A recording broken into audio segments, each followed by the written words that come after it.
हाय viewers, कैसे हैं आप सब। आज चर्चा करेंगे मनप्पुरम फाइनेंस के बारे में। इसी स्टॉक में जो है काफ़ी गिरावट देखने को मिली। अपने टॉप से अराउंड 21% जो है ये डाउन हुआ है और काफ़ी हलचल हो गई मार्केट के अंदर, और बाज़ार ने इसको काफ़ी नेगेटिव जो है इस पर अपनी प्रतिक्रिया दी है। वो ऐसा इसलिए हुआ है क्योंकि जो कंपनी का जो एसेट अंडर मैनेजमेंट था, वो जो मैनेज कर रही थी फंड को, उसमें डिक्लाइन देखने को मिला। इसी की वजह से मार्केट ने इस पर जो है अपना निगेटिव रिएक्शन दिया है। इन्वेस्टर को मेरी समझ से मेरी सलाह है कि घबराने की ज़रूरत नहीं है। कंपनी फंडामेंटली काफ़ी स्ट्रॉन्ग है। और देखते हैं, एक रिपोर्ट है, काफ़ी छोटा है स्क्रीन पर, लेकिन मैं इसको पढ़ करके आपको समझाने की कोशिश करूँगा कि आखिर ऐसा हुआ क्यों है, कंपनी में गिरावट क्यों आई और बाज़ार ने इतना नेगेटिव क्यों रिएक्ट किया कि स्टॉक बिल्कुल नीचे आ गया। तो मैं रीड करता हूँ। The key Q1 FY22 highlight for Manappuram finance was the decline in gold loan AUM by 6.8% year on year, 13.3% quarter on quarter, which led to an overall, जो भी इनका जितना भी पूरा बिजनेस था उसको AUM उसमें वो डिक्लाइन देखने को मिला 2.3% year on year and 9.1% quarter on quarter. तो ये सारी चीज़ें जो डिक्लाइन देखने को मिला है, जैसे कि मान लीजिए मैं फ़ंड मैनेज कर रहा हूँ 1 लाख रुपए का, तो आने वाले क्वार्टर में मैं 1.25 लाख का करूँगा, फिर 1.5 लाख का करूँगा, फिर 2 लाख का करूँगा। तो इससे ये होता है कि कस्टमर मेरे साथ जुड़ रहे हैं और मेरी कंपनी पर भरोसा कर रहे हैं, तो मैं ज़्यादा से ज़्यादा पैसे जो है मैनेज कर रहा हूँ। वही चीज़ ये यहाँ पर AUM का मतलब होता है।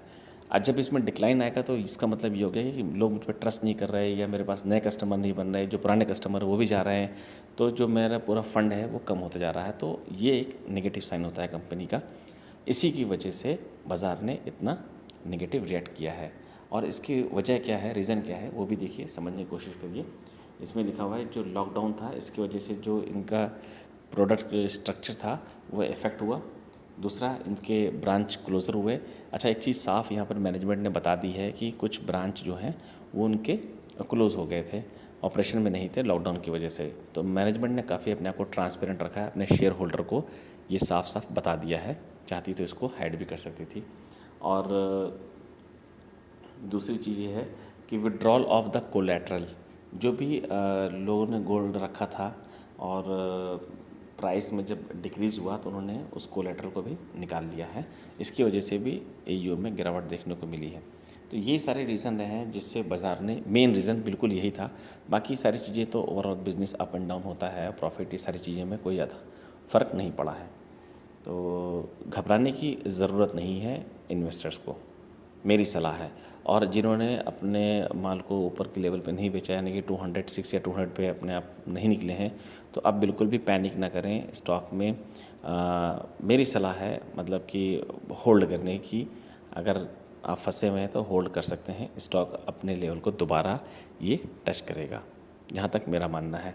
और दोस्तों, मैं आपसे एक रिक्वेस्ट करूँगा कि ये सारी इन्फॉर्मेशन मैं आपको देता इसलिए हूँ, वीडियो इसलिए बनाता हूँ सब जगह से गैदर करके, ताकि आपको अपने बैठे बैठे अपने काउच पे, अपने बिस्तर पे लेटे बैठे कहीं पर भी रहें या कहीं ट्रैवल कर रहे हैं, तो ईजिली वीडियो के अंदर सारी जानकारी आपको मिल जाए एजुकेशन पर्पज़ के तौर पर। किसी भी तरह की कोई सलाह नहीं है कि आप किसी स्टॉक में निवेश करें या ना करें, ये इससे मेरा कोई सलाह नहीं है। और एक रिक्वेस्ट और है दोस्तों कि सब्सक्राइब ज़रूर कर दिया करें, बड़ा इंतज़ार रहता है दोस्तों सब्सक्रिप्शन का। मेरी रिक्वेस्ट है आप लोगों से, प्लीज़। अच्छा, अब आइए देखते हैं कि वही सारी चीज़ें हैं गोल्ड लोन के बारे में जो मैंने बताई है, मैं क्यों डिक्लाइन आया था और ये सारी चीज़ें हैं। अच्छा, मैंने अभी एक इंटरव्यू भी देखा था नंद कुमार जी का, उन्होंने साफ साफ कहा है कि कंपनी जो है जुलाई के महीने में जो न्यू कस्टमर्स हैं वो भी 40% इसमें इंक्रीज़ हुए हैं, इजाफा हुआ है। तो ये भी एक साइन है, आने वाले टाइम पर ये नंबर में दिखाई पड़ेंगे कि नए कस्टमर्स भी आए हैं। तो ये सारी चीज़ें जो हैं, और जैसा उन्होंने कहा था पिछली बार कि जो फाइनेंशियल ईयर 22 है इसमें 10 to 15% की जो ग्रोथ वो मेंटेन रखेंगे। तो उन्होंने आज फिर कहा है कि इंटरव्यू में अपने कि वो इसको अचीव करेंगे, इसको मेंटेन कर लेंगे इस ईयर में, आने वाले फाइनेंशियल ईयर जो चल रहा है इसके अंदर उसको पूरा वो 10 to 15% अपनी ग्रोथ को जो है मेंटेन रखेंगे। तो एक अच्छा साइन है। अब देख लेते हैं कि देखिए इनका नेट इंटरेस्ट इनकम भी बढ़ा है। पहले 20 में था 3385 और FY21 में हो गया 3971। तो इसमें भी इंक्रीज़ देखने को मिला है और प्रॉफिट में भी इंक्रीज़ देखने को मिला है। तो इसमें ऐसा कुछ घबराने की बात नहीं है। एक नज़र डाल लेते हैं वैल्यूएशन कंपनी की जो है, उसमें देखते हैं कि कंपनी में जो वैल्यूएशन है कंपनी की, इसमें साफ लिखा हुआ है कि देखिए जैसे मैं बात कर रहा था कि 40% increase in customer addition in the month of July. अच्छा, जो इनका LTV था वो 63% है। LTV क्या होता है? जो लोन टू वैल्यू होती है, जैसे कि अगर हम अपना लोन दे रहे हैं तो वो 80% फाइनेंस करेंगे, तो ये कंपनी ने अपने आप को सेव करते हुए 63% रखा है कि हम ज़्यादा पैसा नहीं देंगे। और एक चीज़ इसमें अच्छी लगी कि इनका जो है balance sheet liquidity remains comfortable with no funding challenge. इनकी बैलेंस शीट भी काफ़ी जो है स्ट्रॉन्ग है और इसमें कोई ऐसी दिक्कत नज़र नहीं आ रही। तो काफ़ी चीज़ें कंपनी ने कंट्रोल करके रखी हुई हैं, इसकी वजह से इनका जो नेट इंटरेस्ट इनकम है वो भी प्रोटेक्टेड है।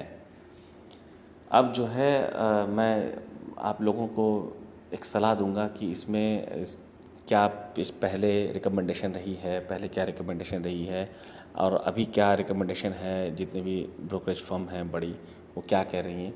तो इसके ऊपर भी एक नज़र डाल लेते हैं, एक ग्राफ के नज़रिए से इसको समझने की कोशिश करते हैं। ग्राफ में देखिए आप कि फरवरी 20, अप्रैल, जून, ये सारी चीज़ें हैं। अब दिसंबर में था 22 था, फरवरी 21 में 22 था, अप्रैल और जून में भी 22 था और अगस्त 21 में इसको होल्ड की रिकमेंडेशन दे रहे हैं प्रेजेंट टाइम पर। पहले तो बाई था, लेकिन अब जो है ये है होल्ड पर। तो मुझे भी लगता है कि जो इसमें स्टॉक जिन्होंने अपना निवेश कर रखा है वो होल्ड करें।